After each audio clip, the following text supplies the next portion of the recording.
Oke, assalamualaikum warahmatullahi wabarakatuh. Halo sahabat Kak Serongsok, gimana nih kabarnya hari ini? Mudah-mudahan kalian semua dalam keadaan sehat walafiat ya.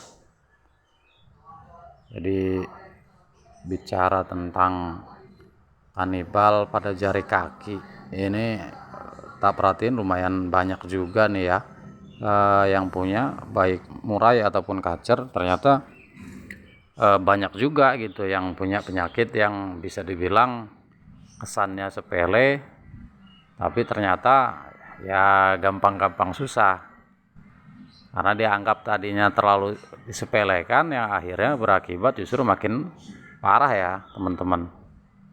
Tapi sebelum kita lanjut ke tema, paling enggak dukung terus channel ini ya, agar terus dan terus semakin konsisten ya membahas seputar kacer-kacer kanibal kita.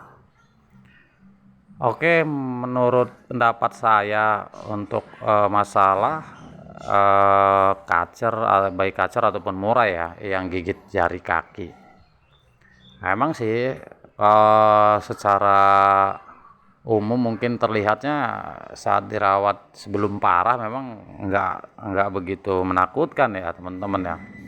Jadi kembali ke pengalaman saya dulu, juga pernah ngalamin. Saya dulu pernah punya murai batu nias waktu itu.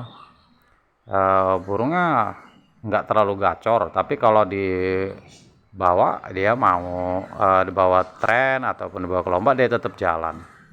Burungnya kelihatannya nafsu, kalau dia ketemu lawan itu sepertinya nafsu banget, greget gitu. Itu penyakitnya sering gigit-gigit kaki ya teman-teman. Awalnya dari yang punya sebelumnya itu kan pakai jor-joran, jangkriknya banyak, jemurnya kencang juga.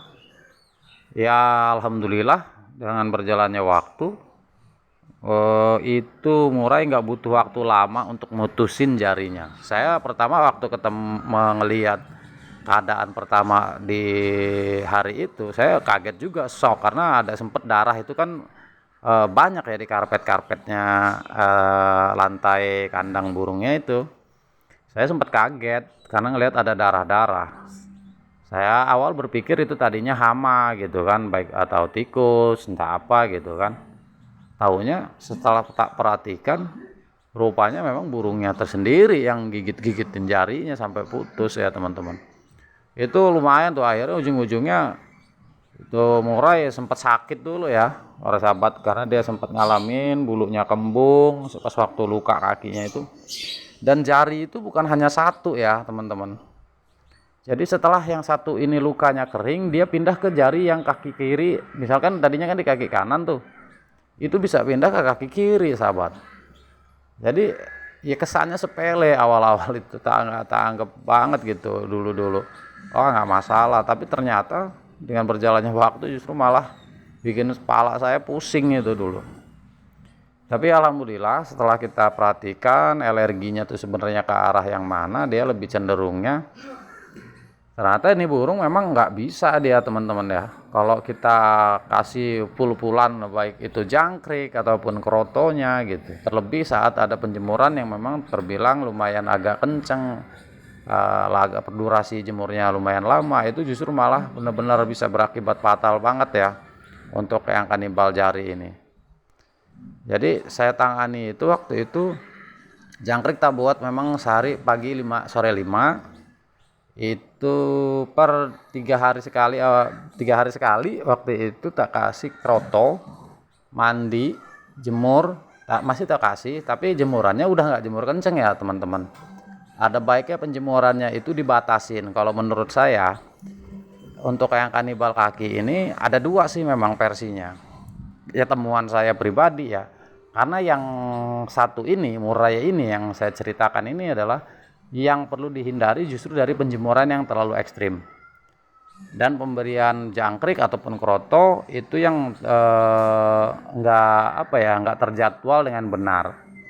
Jadi ada baiknya menurut saya, jika memang memiliki murai batu yang model-model seperti itu, ciri-cirinya yang gigitin kaki, hati-hati tuh untuk penjemurannya ya para sahabat. karena bisa berakibat fatal tuh, sampai putus jarinya itu. Nah, giliran tak rawat dengan pola jangkrik pagi 5 sore 5, ya alhamdulillah lukanya mulai ngering. Kroto itu tak berikan setelah tak rawat itu sekitar luka kering ya teman-teman ya. Lukanya kering, saya coba terus pakai kroto, ternyata aman.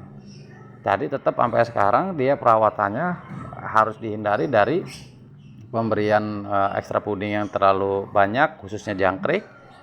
Terus juga jemurnya juga paling setelah mandi kita jemur itu paling kering bulu ya 15 sampai 20 menit saya berikannya.